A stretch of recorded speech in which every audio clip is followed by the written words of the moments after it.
guys, ito lang sabihin ko sa inyo ha.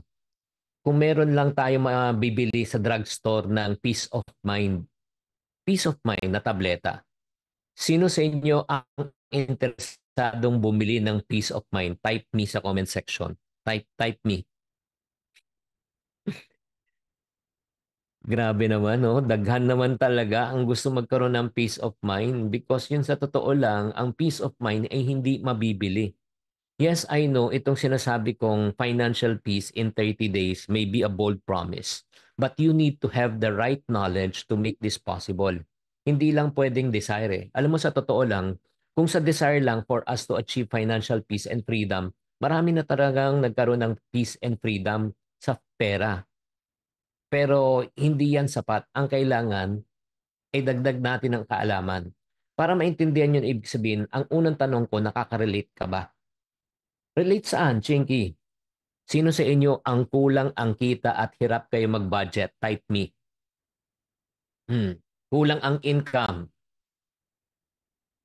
Ramdam na ramdam kita, Mark, Amor, Christine. O, sino sa inyo mga walang ipon at hindi maayos ang iyong money management? Kumikita ka naman pero kulang ka naman sa financial discipline. Sino sa inyo palaging nag-aalala para sa kinabukasan nyo at inyong retirement? You always worry. Sino sa inyo naman ang lubog sa utang dahil nga kulang sa financial discipline? Okay. And last but not the least, sino sa inyo hindi matuloy-tuloy ang inyong pinapangarap sa buhay dahil nga kulang sa budget? Marami kang plano pero hindi mo ma-achieve, ma-execute.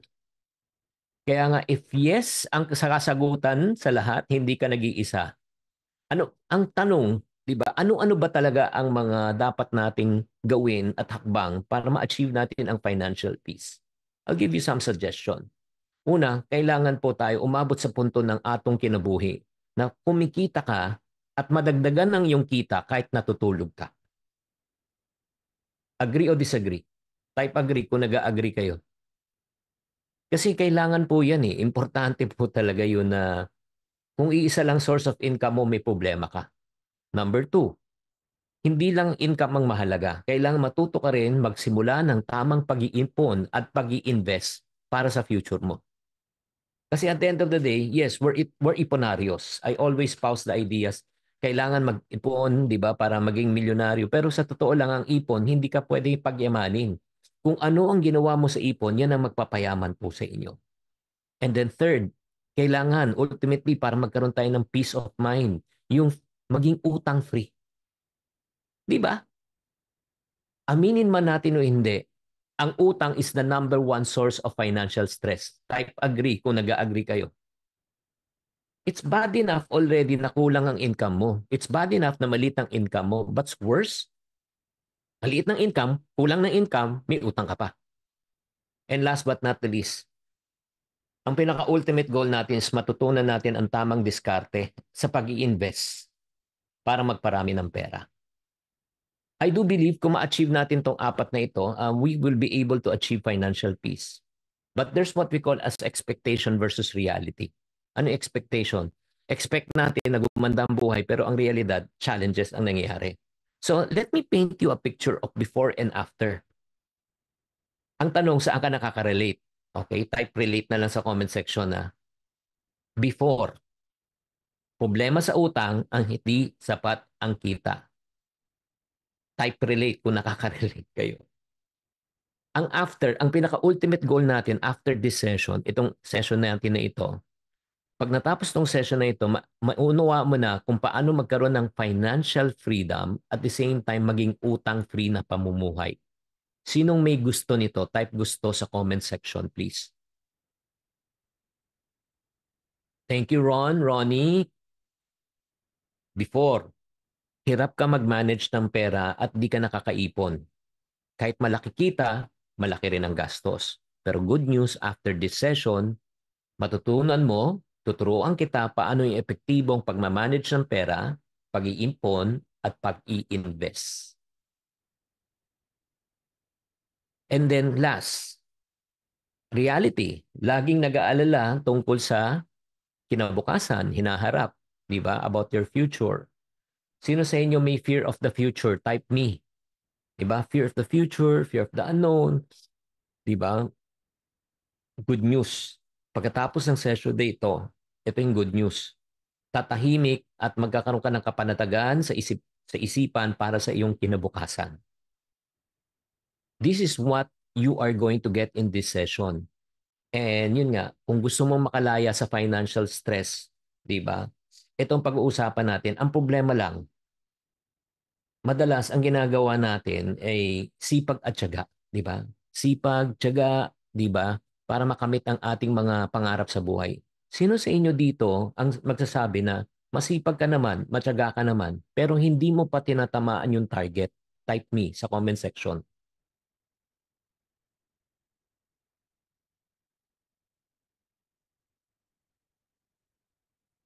Guys, gusto nyo bang malaman kung ano talagang minsan ang kulang? Hi, sir. Hi, Sir Chinky. Good evening. Ay, good evening. Sige, paki-off lang muna yung mic. Mamaya ay mag-open tayo ng Q&A. Sige, mamaya. So kung mapapansin nyo, kahit na masipag ka, matyaga ka, pero hindi naman yan ang problema eh. Kung sipag at tiyaga lang ang batayan para tayo ay maging matagumpay sa buhay, marami na talagang naging matagumpay at umasenso at yumaman. Hi Connie from England, yes. Alam mo, ang kulang, pakitype lang to sa comment section or if not naman, ilagay nyo sa notebook. Ang kulang ay dalawa. Hindi po sipag at tiyaga. Ang kulang po is karunungan at diskarte. Kahit masipag ka, matyaga ka, pero kung kulang ang iyong kaalaman, wala kang alam, forever trap ka. Dahil yan at uulit-ulitin mo lang gagawin mo eh. And I don't know if you agree with this statement. If you keep on doing the same thing over and over again and expect a different result, you're called an insane person. Gusto mong pumayat, pero araw-araw, lakas mo kumain. Kahit nagigets nyo ako, kulang sa karunungan at ang apat, kulang po sa diskarte. Marami sa inyo dyan ngayon nakikinig at nanonood sa session na ito. Marami kang ideas, pero takot ka. Takot ka mag-umpisa kasi hindi mo alam yung tamang diskarte. Sino sa inyo guilty dyan? Type guilty sa comment section.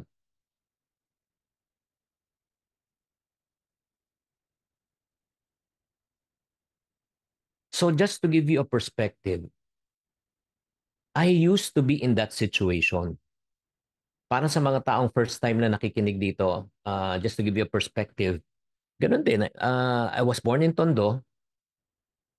I was the eldest of the three children. Ako yung pinakapanganay. Pero naka-experience po ako nung grade 6 ako noon.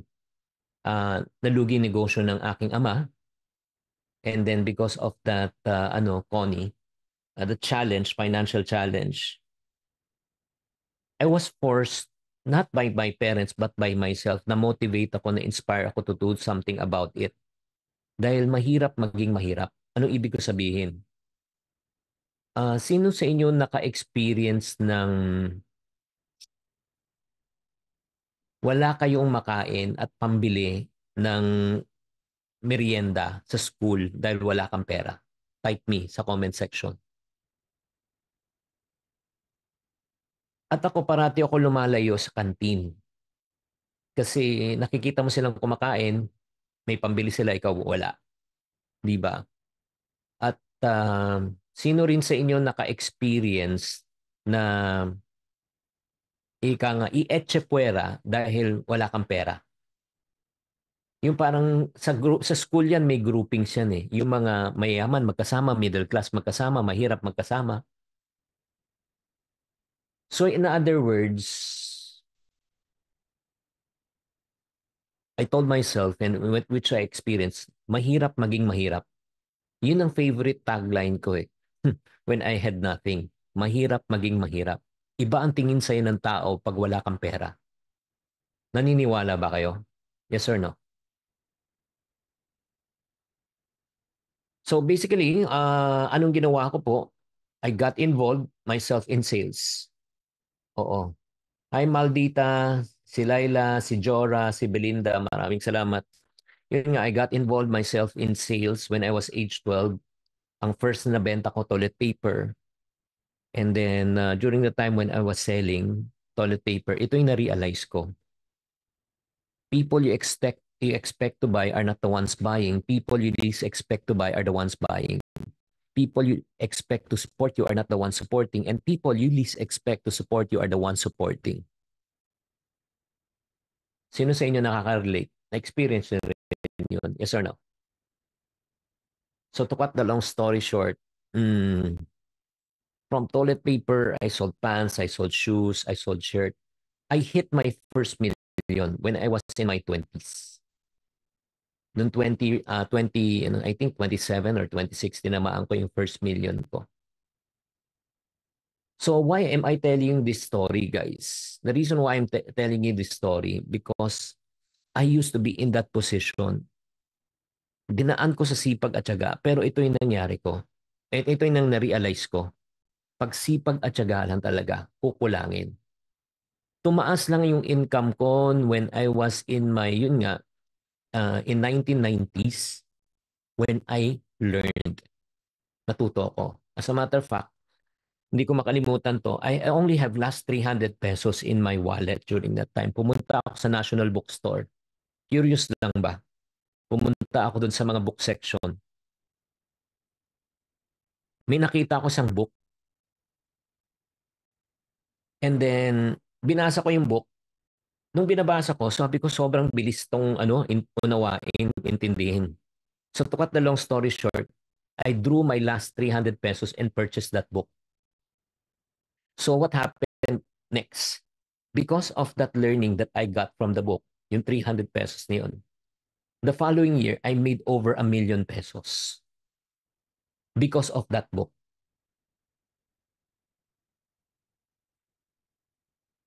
Nagigets nyo? Parang dati, sobra akong sipag, sobra akong tiyaga, walang nangyayari. Pero nung natuto ako, nalaman ko yung system. Oo, anong libro yun?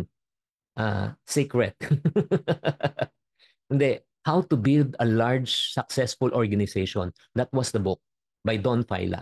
Yun ang libro na nabasa ko. So, sabi ko, sobrang galing nitong librong, sobrang laki ng idea na ito. And then, yun nga, because of that concept and that idea, it really revolutionized the way I think. Ganun din ang gusto kong i-share sa inyo to this session. What if may simple and effective na method na pwedeng nga magbago ng financial life mo at maka-achieve ka ng financial peace? Sino sa inyo may gusto nito? Type me sa comment section right now. Type me.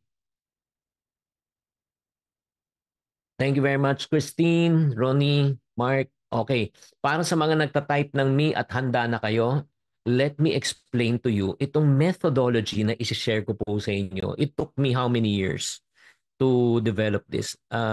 Actually, ginagawa ko na ito, pero na-conceptualize ko, na-put ko into practical ideas and practical terms siguro 2 years ago. Mga 2 years ago lang, 2024, 2022, or 2023. Ito yung tinatawag po natin na CHIP method. CHIP. Ano po tong CHIP method na ito? There are 4 things that you and I need to master and to do in order for us to achieve financial peace in our lives. Handa na ba kayo? Are you ready? If you are ready, type handa please sa comment section. Oh, handa. Type handa. Get your paper and pen. Start taking notes. Number 1C is create. Kailangan matuto kang gumawa ng pera. Dahil wala pa ako nakitang yumaman dahil hindi marunong gumawa ng pera. Yeah, Bernadette, Marisa, Leo, Franz, Bercilia, get ready. First is create. After create, hindi lang mahalaga na kailangan marunong tayong gumawa ng pera. Pangalawa, kailangan marunong tayong lumikha ng pera, humawak ng pera. H, handle. Handle. Kahit magaling ka gumawa ng pera, pag hindi ka marunong humawak ng pera, ubus pa rin ang iyong pera.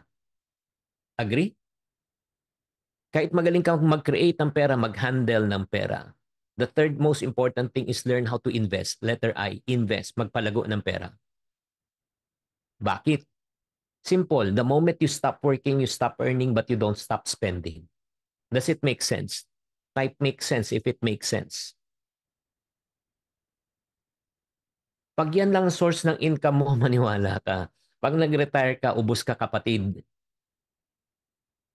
And last but not the least, kahit magaling ka mag-create, mag-handle, mag-invest, but if you fail to protect, everybody say protect. Pag hindi mo alam kung paano mag-protect ng iyong pinagpagurang pera, ubos pa rin ang iyong pera. Pero itong promise ko sa inyo, kapag natutunan mo itong mga lahat ng steps ng chip method, okay, ibalik niyo ako sa screen. Itong chip method na ito, mas magiging madali ang pag-abot ng tinatawag nating financial peace. Kahit anong stage mo sa buhay ngayon. So right now, para sa mga taong kapos ang kita, sino sa inyo kapos ang income? Type me sa comment section.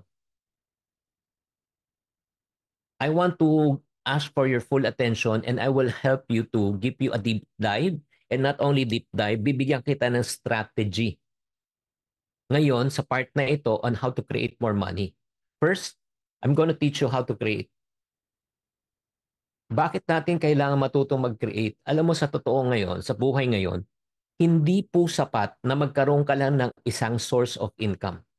If you have only one source of income, you are in great danger. Agree or disagree?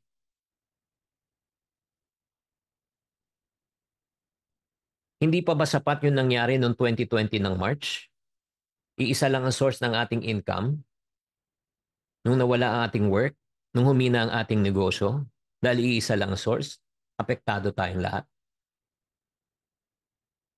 Tama o mali? So, who among you right now, let me ask you this question, have a current job?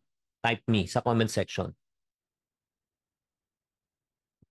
Si Mac, si Ronel, si Vive, si Hermel, si Jerome, congratulations kung meron kang 9 to 5 na job. Pero ito, take note mo to ha. Take note nyo. Your 9 to 5 job will pay your bills. You need a 9 to 5 job. Kailangan mo ng trabaho para may regular source of income just to sustain your expenses. Tama o mali? But what you and I will do from 6 p.m. up to midnight, 6 p.m. after office hours will help you build your dreams. Kung anong ginagawa mo from alas 6 ng gabi, after on your weekend, yun ang magpapaunlad, magpapaasenso, at magpapayaman sa'yo. Again, I hope I send the right message. Walang masama na meron kang trabaho. Lahat po tayo kailangan po natin ng regular source of income. Does it make sense? Type yes if you agree. That will be your starting point. That will be your jumping board. Pero hindi ka dapat maging comfortable doon. Guys, kung naging comfortable ka sa iyong sweldo, delikado ka. Kahit 6-digit man ang income mo eh. Ask me why. Ask me why. Simple lang. Moises, net. Paano kung mawala yung regular source of income mo na isa? Kahit malaki yan eh. Di ba? In a few months, pwedeng maubos agad yung ipon mo kung may ipon ka. Paano kung wala kang ipon? Ano po mangyayari doon? Ang mangyayari doon, ubos na agad yung pera mo. Mapipilitan ka na mangutang. Tama o mali? So right now, para sa mga taong nag-agree at ready na magkaroon ng additional source of income, ito guys, bibigyan ko kayo ng simple strategy. At kung ikaw matagal ka na sumusunod at sumusubaybay at kasama ka sa aming community, which later I will explain, alam mo to, lahat kami pinapractice namin to sa aming community. Ito yung tinatawag naming munggo, gulay, at mangga. Munggo, gulay, at mangga. Ano to munggo, gulay, at mangga? Ang munggo, pag tinanim nyo, after a few days, toge na siya. Ani ka na. Ang gulay, pag nagtanim ka, 30 days. Ang mangga, pag nagtanim ka, 5 taon hanggang 7 taon, tsaka siya mamumunga. So likewise, when it comes to your JOB, yung trabaho nyo po, ang tawag po natin doon ay gulay na income. Regular, 15 at 30. Again, as I mentioned, yung 15 at 30 nating income, will help you pay your what? Bills. Magbabayad ng mga expenses mo yan, okay ka dyan. Di ba? Walang problema yan. Pero. Again, pag iisa lang source of income mo, may problema ka. Kaya kailangan mag-create tayo ng munggong income. Yung munggong income naman, pwede ka pumasok sa sales, sa real estate, sa insurance, direct selling. Diba? Marami pang opportunities or sideline jobs mo or freelance. Pag ikaw gumawa ka ng mga ganong klaseng income, di ba? On top of your monthly income, meron kang munggong income. Yung munggong income mo, anong gagawin mo? Anong gagawin niya ng question? Pag yan, ginastos mo ulit, may problema ka. Walang magbabago sa lifestyle mo. Nadagdagan lang siguro yung mga kaya mong bilhin, kaya mong puntahan, kaya mong kainin, pero hindi makakatulong yan in the long term. Dapat, pag kumita ka sa munggong income mo, munggo, ang goal mo dyan, itatanim mo sa mangga. Again, let me repeat. Pag meron kang munggong income, additional, itatanim mo yan sa mangga for the long term. O, sample,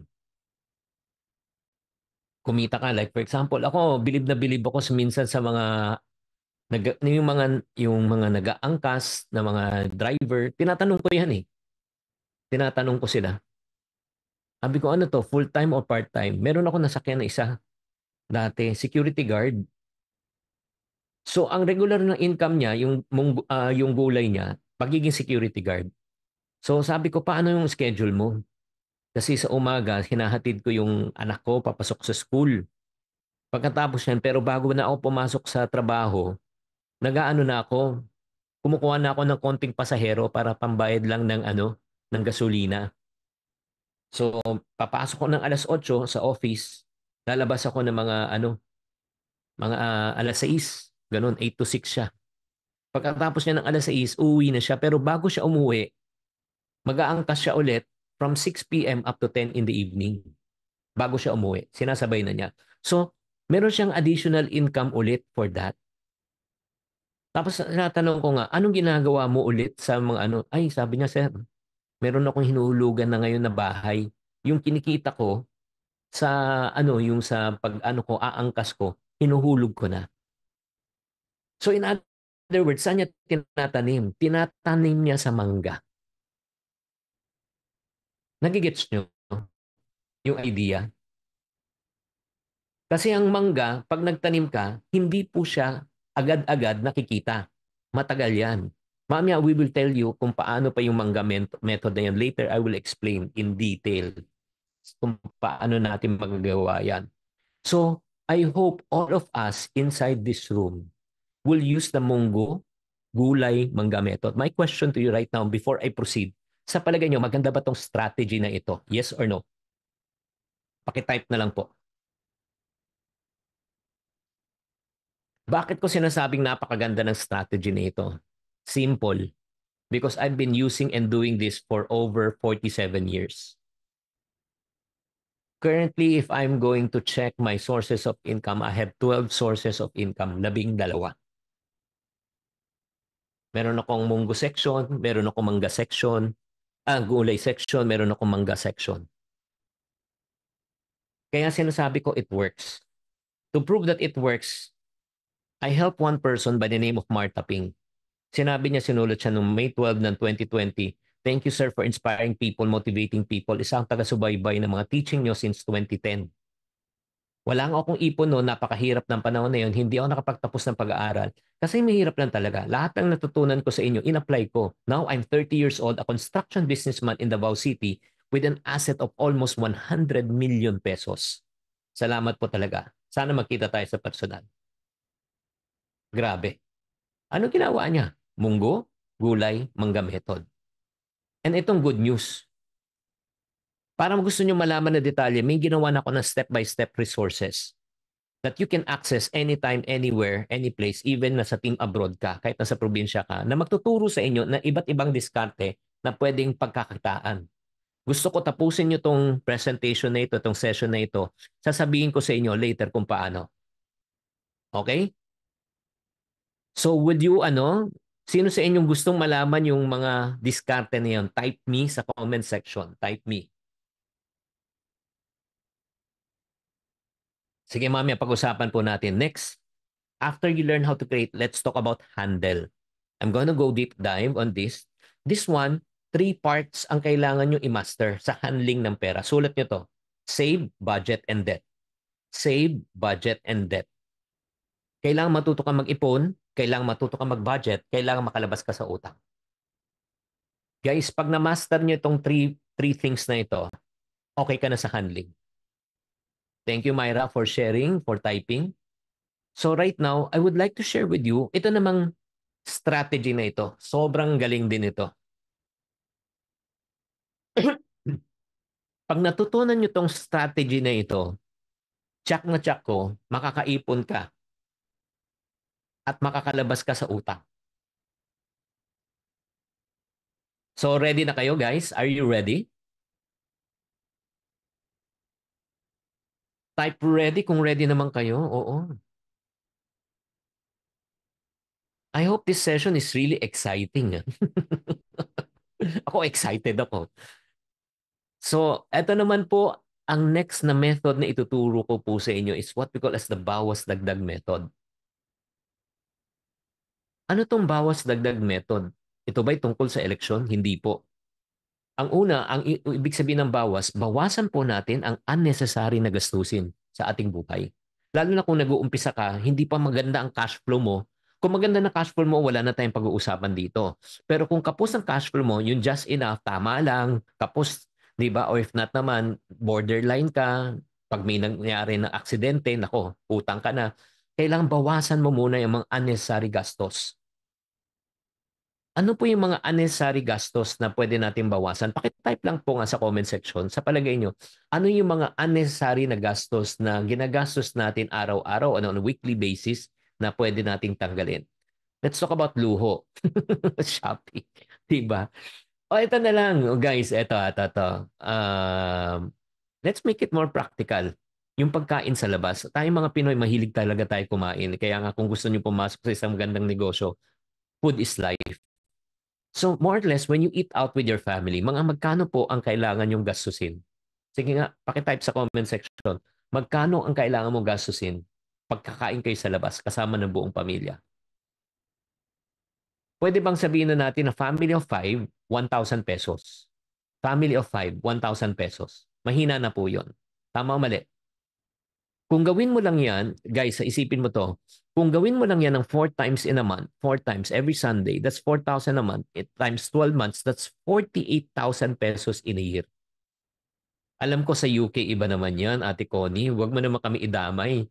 Oo, iba na yung level mo. Pero ang maganda na yung 1,000.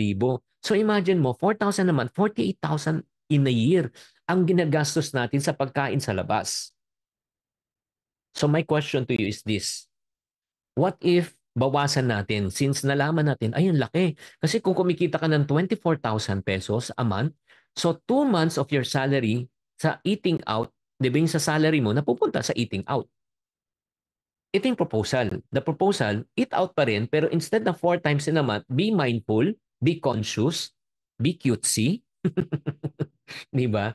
Na 2 times na lang. So 2 times 12, magiging 24,000 pesos ang pagkain mo sa labas. Dating 48, ngayon 24. Question, nakabawas ba? Yes or no? Pakitype sa comment section. Nabawasan ba? Yes or no? Question, control mo ba ang paggastos o hindi? Pakitype lang. Control mo ang paggastos o hindi? Control mo. Tama o mali? Ito yung the next good news.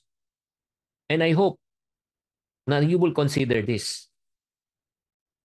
Kuya Ray, dahan-dahan lang ang hiwa, baka iba mahiwa.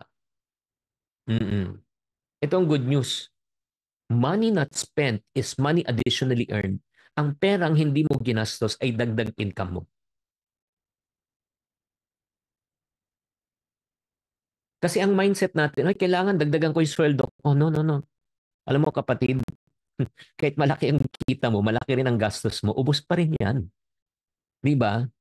Ang goal natin sa ating buhay, it's not financial stability. Why? No one can be financially stable. Ask me why. Ask me why. The more you make, the more you spend. Huwag na tayo maglokohan tayo dito. Ano, magbubudulan pa talaga tayo dito? Kung mas malaki income mo, mas laking lifestyle mo. So the goal in life is not to pursue financial stability, but listen, the goal in life is to practice financial responsibility. Magkano man kinikita mo pagkasyahin mo.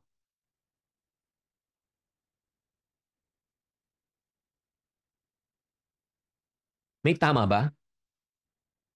Yes or no? Kung hindi mo kayang gawa ng paraan ngayon, kung ano man income mo, sa lifestyle na na talagang afford mo, hindi gusto mo, yung afford mo. Maniwala ka, may problema ka pa rin. Pag lumaki na yung income mo, may problema ka pa rin. Kasi magkakaroon tayo ng tinatawag nating lifestyle inflation. Sino sa inyo guilty dyan? Type me. Magkakano, magka-idea na tayo. Di ba? Ibala eh. Sa totoo lang, nung maliit ang kita na pagkakasya, minsan may sobra pa. Nung lumaki na income, nagkulang na, nagkautang pa. Again, I'm not saying that you should not aspire for more, but the first reality is we need to learn how to do financial discipline and financial responsibility.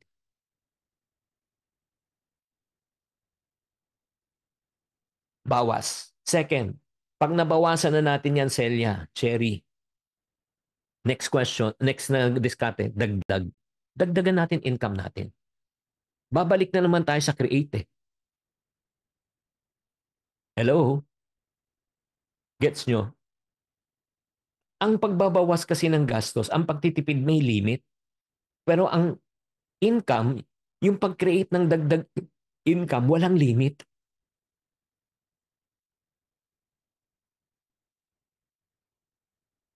Pero Chinky, pwede bang dagdag income na lang? Huwag na tayo magbawas. Ang problema mo, panay dagdag income, walang bawas, may problema, may tagas. Imagine mo tong basong ito na puno, pero may butas. Puno, pero may butas. Kahit puno yan, ano mangyari? Dahan-dahang mauubos ang tubig. Bakit? Kasi may butas. Tama o mali? Hindi nyo ba nahalata sa finances nyo? Kahit anong dagdag ng income, wala pa rin natitira kasi nga may butas. Kaya tapalan muna, bawasan muna natin. Pag nagbawas ka na, tapalan yan. Pag nagdagdag ka, mapupuno siya. Ang galing, di ba? Nag-work ba talaga tong idea na ito? Well, tanungin natin si Marites Makabangon. Ito lahat, sabi niya, lahat ng kaipunarios, ito ang 50 days ipon challenge ko. Nakakapagod man, multiple jobs, pero ito naman ang result. Kababayan nating OFW. So ano ginawa niya? Natuto siya mag-handle, natuto rin siya mag-create. Pinagsabay niya, bawas, dagdag. Binawasan ng unnecessary gastos, dinagdagan ng income. Does it work? Yes, it works. Question. I want you to type in the comment section. Maganda ba tong idea na ito? Type maganda kung nagaganda kayo sa idea na ito. Pero ito pa ang good news. May ginawa na ako mga resources and tools. Nasusundin nyo step by step kung paano ka mag-save, paano ka mag-budget, paano ka makalabas sa utang. Tapusin mo tong session natin na ito at sasabihin ko sa inyo towards the end kung paano to.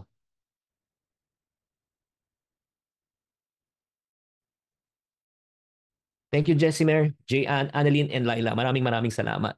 So right now, I already shared with you on how to create. Next, I shared with you on how to handle. Third, grabe to. Okay pa ba kayo? Type okay kung okay pa kayo. So third part, I'm going to share with you on how to invest money.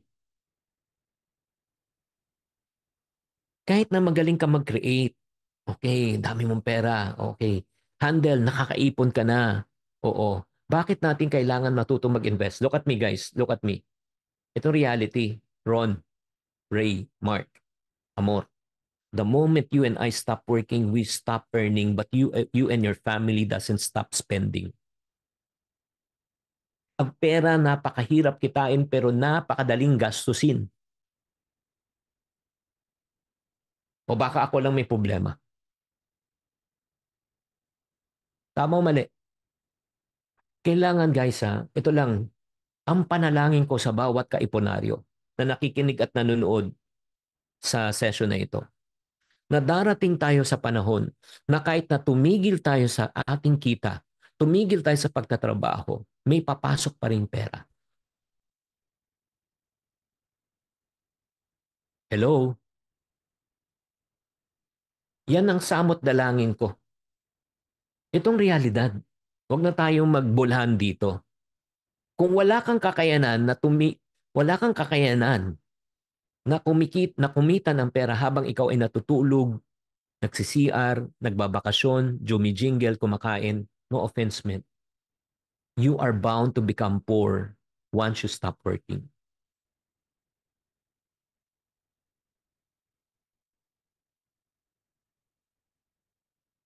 Lalo na mga kababayan nating OFW, masaya na kumikita ka ngayon. Yes, malakas ka pa. Padala ka na padala ng pera sa mahal mo sa buhay. Itong problema, paano kung bumalik ka na dito, hindi ka nakikita ng 6 digit, hindi ka nakikita ng euro, hindi ka nakikita ng ng dollar, hindi ka nakikita ng yen. Ano na mangyayari? Nagigets nyo? At no offense meant, ang dami nating naririnig na storya. Di ba? Yung mga taong tinulungan nila, in the end, sila ba ang tumulong sa kanila pag sila itumanda na?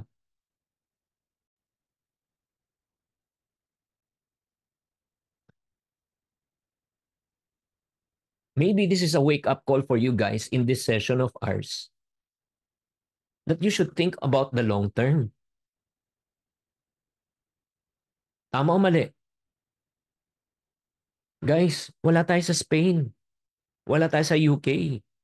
Nanggaling lang ako sa UK, nanggaling lang ako sa Spain. Actually, I just arrived yesterday. Alam mo sa Spain, grabe talaga. Ibang klase. Kung ikukumpara ang sweldo sa UK at saka sa Spain, malayo ang UK. Yung Spain. Mas mataas ang UK. Pero yung mga tao doon, chill. Mga citizens doon, chill. Even mga Filipino. O si Riri na taga Spain, no?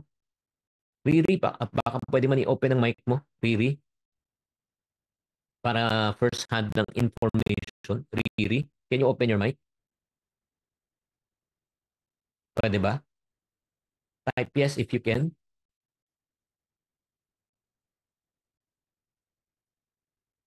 Parang wala. Well, anyway, just to give you perspective, pag Spanish citizen ka, kahit na Pinoy ka, education ng anak mo, lahat bayad ng gobyerno. Pag nagkasakit ka, yung medication mo, lahat, dialysis, lahat, bayad ng government. Wala kang ilalabas na pera. Gamot, maintenance, subsidized din ng government. At once nag-retire ka, meron kang pension na makukuha. At yung pension, di ba? Hindi biro yun. Ang pinag-uusapan natin pension, mga nasa 1,000 to 2,000 euros. Ay magkano yung 1,000 euros? More or less na 60 to 120,000 pesos monthly ang makukuha. Pag tumigil ka na sa kakatrabaho. Question. Sa Pilipinas. Sige nga. Sa Pilipinas. Pag nagkasakit ka, paano?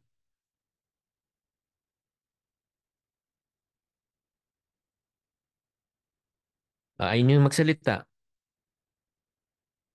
Di ba nagigets nyo? Pag nagretiro ka, magkano makukuha mo sa SSS, sa GSIS? Less than 20,000. Yung 20,000 mo, pambayad lang ng gamot.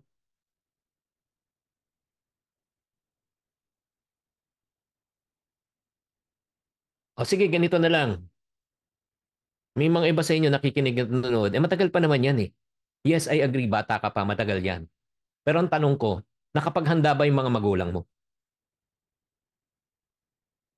Kung hindi nakapaghanda ang magulang mo, ano mangyayari? Sino kaya ang kakarga ng responsibilidad ng kanilang retirement? Gusto ko na mag-walk out. Pwera na lang kung wala kang pakialam sa mga magulang mo. Di ba? Pero hindi naman talaga tayo gano'n, mga Pilipino. 'Di ba? Kaya nga minsan, nagkakaroon tayo ng problema eh. Nagigets nyo? Hello? Sino sa inyo ang nakakaramdam nito? Type me. Yung burden. Kuya Jose, tama yung tinatawag na sandwich generation. So, once and for all, gusto nyo maayos to para magkaroon tayo ng peace of mind? Type yes sa comment section. O ito, I will share with you itong 4 solutions. Grabe to. Grabe. Uy, happy ba kayo? Nandito kayo sa session? Hindi ko kayo pinapangaralan na sinasabi ko lang sa inyong katotohanan. If you know the truth will set you free. And sometimes the truth really hurts. It hurts. Ay nako, kung ayaw nating harapin to. Hindi bale, makikita rin kayo, maniwala kayo. Ito yung 4 na kailangan natin na pagdating sa investment. Number 1 is paper assets. Kailangan matuto ka mag-invest sa paper assets. Ano yung paper assets? Stock market, mutual fund, UITF, time deposit, 'di ba? E-banks. 'Yun mga 'yun. Cryptocurrency. Yan yung mga tinatawag na paper assets. Ang binibili mo, ini-invest mo yung pera mo and allow money to work for you. Pero ito lang guys, bago pa tayo pumunta diyan o yung mga paper assets na yan, warning lang po. Pwede bang mag-warning? Ilabas niyo muna ako sa screen. Bago kayo mag-invest warning lang Never invest in something you do not understand. Pwede ba? Pag hindi mo naintindihan, huwag ka lang maglalabas ng pera. Parang awa mo na. Imbis na makabuti, makakasama. So una, kailangan meron tayong paper assets. Number 2, asset na kailangan po natin is physical asset. Ano ibig sabihin ng physical asset, mga kuya, mga ate? Ito yung mga tinatawag na pwede mong hawakan. Titulo ng lupa, lupa mismo, jewelries, anything that is tangible, that can earn money. Okay? Maliwanag ba? Third is what we call as productive asset. The third P na asset. Ang ibig sabihin ng productive asset, anything that can make you more money. Business, productive asset yan. O like for example, yung sa akin, yung books ko, even if I am not at the bookstore, people buy my books, may royalty ako. Productive asset yan. Nagigets nyo? And last asset, Chinky, alam mo, gusto ko ng paper asset, gusto ko ng physical asset, gusto ko ng productive asset, pero wala akong pera asset. wala akong puhunan. Good news. Para sa mga taong walang puhunan, meron pang isang asset na pwede kang mag-invest para magkaroon ka ng paper, physical, at productive. Gusto niyo malaman yon? Yes or no? Sa next session po, balikat na lang kayo. Di-discuss ko yan sa next session. Pilitin niyo ako, pilitin niyo ako. Palitin niyo ako. Ang kulit, no? Hindi, ang pinaka-importante na asset, honestly, the most important asset that you need to invest before paper, physical, productive is personal asset. When you say personal asset, ikaw, mag-invest ka sa sarili mo, upgrade. Upgrade your knowledge. Upgrade your skills. Why? Ultimately, ikaw ang gagawa ng desisyon. Ikaw ang gagawa ng pera. Ikaw ang nga magde-decide kung saan mo ilalagay. Sa paper ba? Sa physical ba?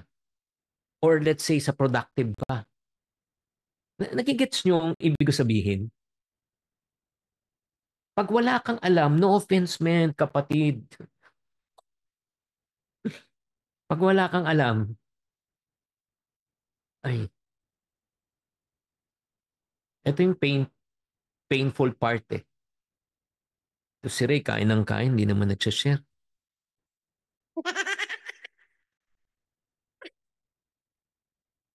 Tama ba yan? Alam mo ang painful part, guys. Taon ang binilang mo para kitain ng pera. Taon ang binilang mo para ipunin ng pera.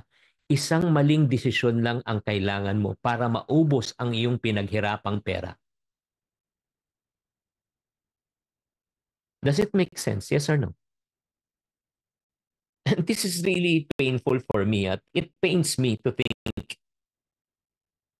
people always complain about the high cost of education and learning. Huh? Mag-attend ako ng mga seminar, magbabayad pa ako. Oo, mahal naman yun. Mahal. Grabe. Alam mo, if you complain about the high cost of education and learning, look at me and listen. I want to reason with you about the high cost of ignorance.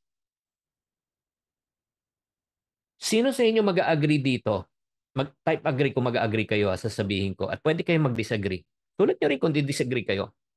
Mas marami pa tayong pera ang nawala dahil sa maling desisyon na ginawa natin sa buhay.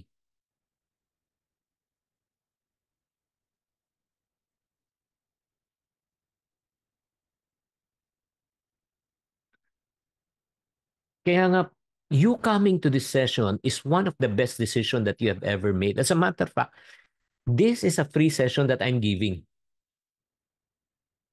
And then if you notice, kahit libre to, wala akong tinatago. Sa palagay nyo, itong mga information na binibigay ko sa inyo, valuable ba to? Yes or no?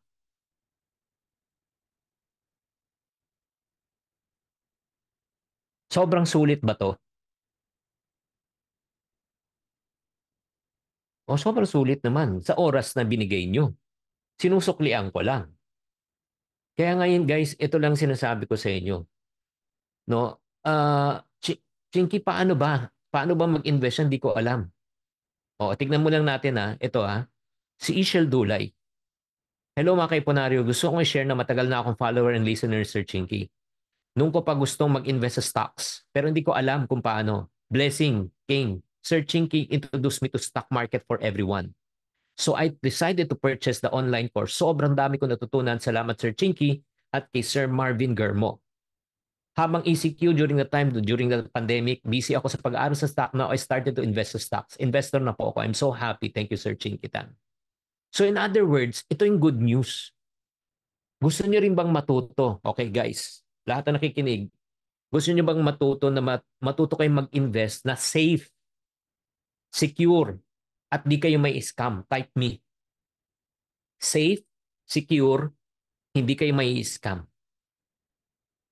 Good news, may ginawa na ako mga resources na kasama na rin ng mga experts katulad ni Marvin Germo or Hermo that you can access anytime, anywhere na magtuturo sa inyo iba't ibang diskarte ng pag-invest. And again, if you want to learn more about that, tapusin mo tong session na ito so that I can share with you. So right now, natapos na natin yung create, handle, and invest. Last. Woo! Grabe to. I want to help you guys to protect. Everybody, everybody say protect. Type protect. I want you to learn how to protect your investments. Bakit? Kapatid, tignan nyo ako ulit. Kahit magaling ka, yung cheap method na pinag-uusapan natin, magaling ka mag-create.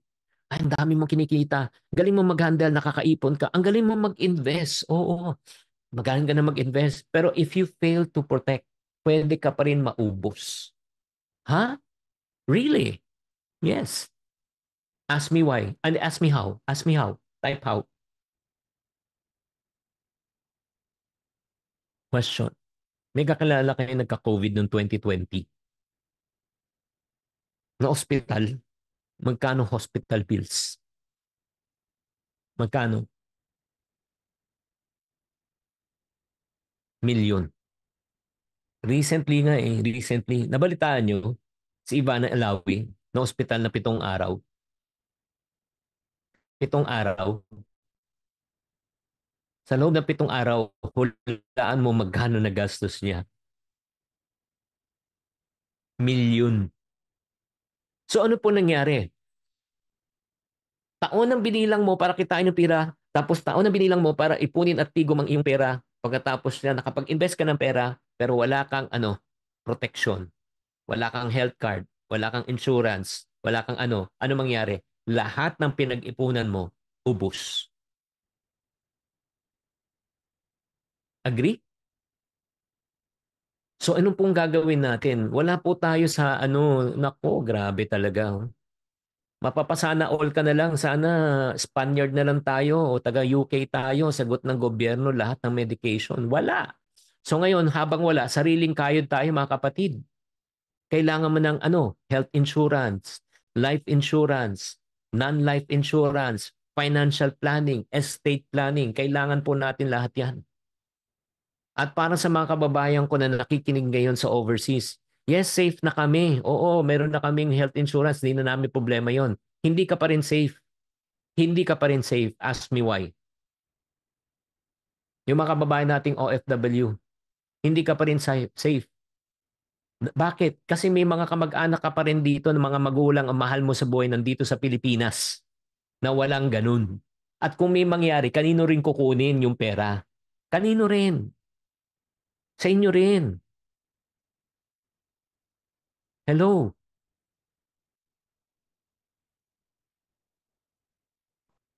So lahat tayo, damay-damay tayo dito.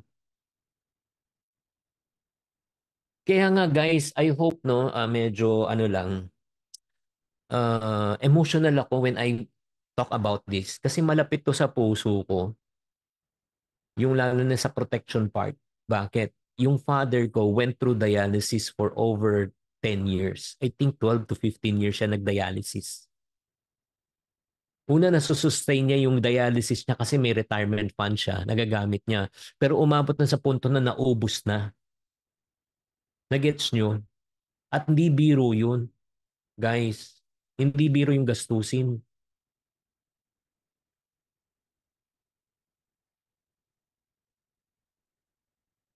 Kaya nga, alam mo nyo, well, anyway, mamaya, I don't want to be emotional about this topic, but this is a reality. Malapit sa puso ko yan eh. Kasi imagine mo, no? Gumawa ka ng paraan para kumita ng pera, gumawa ka ng paraan para makaipon ka ng pera, nag-invest ka ng pera, pero sa huli, ubos pa rin kasi naubos sa pagbayad ng medication, hospital at mga emergencies. Kaya guys, ito lang, pakinggan nyo ito mabuti. Pero every problem, there's always a what? Solution. If you're not part of the solution, you're part of the problem. So itong good news. Pag ginawa mo naman itong protection, katulad ng mag-asawang OFW, nakaipon ng pang health insurance dahil sa kapanood ng all access online course. Yun. In other words, nakaipon po sila. Hindi na sila namumblema. So my question to you is this. Before we proceed, at i-reveal ko po sa inyo ano pang pwede nyo matutunan. Maganda ba tong CHIP method na ito? Yes, CHIP. Create, Handle, Invest, and Protect. Pag na-complete mo ba to, magkakaroon ka ba ng financial peace? Type yes sa comment section kung nag-agree kayo. So para maunawaan nyo na talagang sobrang ganda tong CHIP method na ito, let's watch this.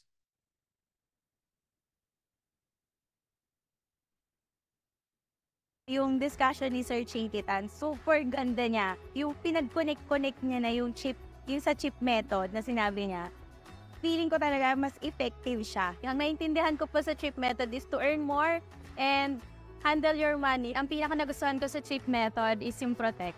Kasi siya yung, alam mo yun, lahat naman importante eh, di ba? Pero pag wala si protect, talagang guguho lahat. There's a really, really valuable message that he shared with us. Don't invest the money that you can't lose, which means in short, what he's saying is invest the money that you can afford to lose. Ang gusto ko doon is the property investment. Kasi totoo naman na pinakamagandang i-invest is the property. Initially, kasi after a few years, ang laki na nang tinataas ng value ng pera. Tinuro niya kung paano mag-create, mag-handle ng pera, mag-invest, and syempre yung last, pinakamalaga is to protect our hard-earned money. I think the most stood out most for me was the creation and the change that you have to make in order to stay in the business. You know, if you don't change, you become extinct. Grabe, ito yung mga feedback nila. Ngayon, alam nyo na po ang sikreto kung paano yumaman at umasenso. This is going to be your roadmap already for life. Sa mga tanang buhay mo, tatanungin mo sa sarili mo, oh, kamusta na ako sa creation, kamusta ako sa handling, kamusta investing, kamusta na itong protection na ito. Question, maganda ba itong pinag-usapan natin? Yes or no? Type lang sa comment section. Maganda ba? May idea na kayo, may roadmap na kayo. Pero ito yung challenge. Paano mo ma-apply ito ngayon sa buhay mo?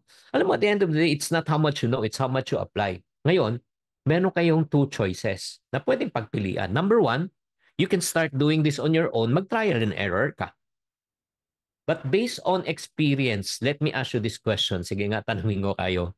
Pag nag-trial and error, anong mas madalas na nangyayari? Trial or error? Type sa comment section. Kadalasan error. And when you make errors, does it cost you time? Yes or no? Does it cost you time? Does it cost you money? Does it cost you pain? Yes or no? Diba? Jessimar, Leandro, Marivic, and John Robert Montañez, it causes pain. Kaya ito guys or option number 2, bigyan ko yung second option. Let me help you and our community to do it with you. So, ano tong sinasabi mo, Chinky? Kung ready ka na sa CHIP method to achieve financial peace, meron po kaming komunidad. Ito yung tinatawag natin Yayamanin Life Community.